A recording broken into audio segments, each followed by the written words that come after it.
Hello guys! Welcome sa aking vlog. Ngayong araw pala, magpupunla kami ng aming pangtanim na kamote sa darating na May. Ito na nga, hinuhukay na ng aking asawa kasi lalatagan muna namin siya ng parang boiler para mas mabilis na magdahon yung kamote. Kasi yung dati naming pamamaraan ng pagtatanim, tinatanim lang namin siya sa lupa at saka lalagyan namin siya ng parang bahay-bahay para hindi lamigin. Pero ngayong taon, first time namin itong ginawa. Mas maganda raw kasi kapag ganito ang gagawin, mas mabilis raw magdahon yung kamote. Kaya ito, tinatry namin ang ganitong proseso. Tinatanggal lang yung lupa sa ibabaw. At pagkatapos niyan, lalatagan na ng sapin. Ito yung sapin. Diyan ilalatag yung mga wire. Hanggang sa dulo yan. Hanggang sa dulo ng aming hinukay. Inaayos na nila. At pagkatapos naman niyang mailatag, ihahanda naman yung pagsasabitan ng mga wire. Ito pala yung pagsasabitan ng mga wire. Kumuha lang yung asawa ko ng mahabang kahoy at saka nilagyan niya ng mga pako. Diyan isasabit yung mga wire para hindi siya magbuhol-buhol kapag inilatag. Mayroong nakalatag rito at saka mayroon ding nakalatag doon sa dulo. Unahan pala at dulo kasi pabalik-balik lang hanggang sa maubos yung wire. Masyado pa namang mahaba yun kasi manipis lang. Ayan, pinapakuan niya lang. Para mas magandang tingnan kapag mayroong pagsasabitan. Hindi magulong tingnan. Ito pala yung wire na ilalagay namin.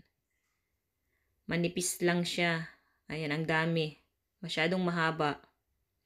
At saka ito namang isa, dyan naman yan ilalagay o ikakabit pag nailatag na lahat. Saka yan i-on para gumana. At ito na nga sinimulan na nila na ilatag yung wire. Masyadong mahaba kaya kailangan talaga ng katulong. Tagahawak. Nagbuhol-buhol pa nga yan kasi masyadong mahaba nga. At ang nipis. Uubusin lang yan sa paglalatag. Ganito pala itsura niya kapag nailatag na.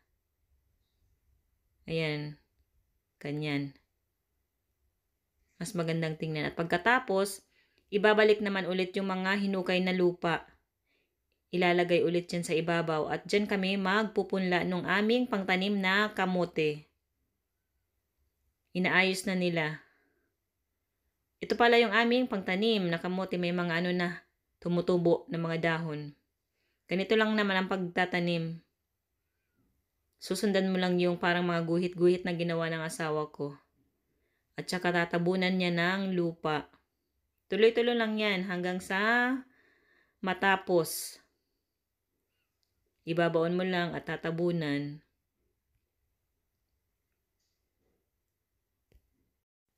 Dala-dalawa o kaya tatlo-tatlo na yung nilalagay namin kasi maliliit lang naman itong mga kamote na to. Parang mga kasing laki ng daliri. Kaya okay lang na marami. Dahon lang naman kasi ang kailangan namin. Yun lang naman kasi ang tinatanim. Ayan, natapos na rin kami sa wakas. Mula doon sa simula hanggang dito sa dulo. At pagkatapos naman niya, nilagyan naman namin siya ng ganito. Hindi ko na ipakita yung paglalagay namin kasi na-busy na. Walang tagahawak ng cellphone at saka diniligan naman ng asawa ko. At pagkatapos naman niya na madiligan lahat, lalagyan namin siya ng plastic na cover. Ito. Yan ang purpose nung nilagay namin na parang mga wire. O parang mga bakal. Taga-support ng plastic. At saka papatungan ulit ng isa pang cover. Ng isa pang takip. Parang tela naman tong pantakip na ito. At kapag magdidilig naman, tatanggalin mo lang yan. Pero didiligan yan kapag medyo tuyo na yung lupa. At ito na nga, tapos na. Naikabit na rin. At nai-on na. Okay guys, salamat.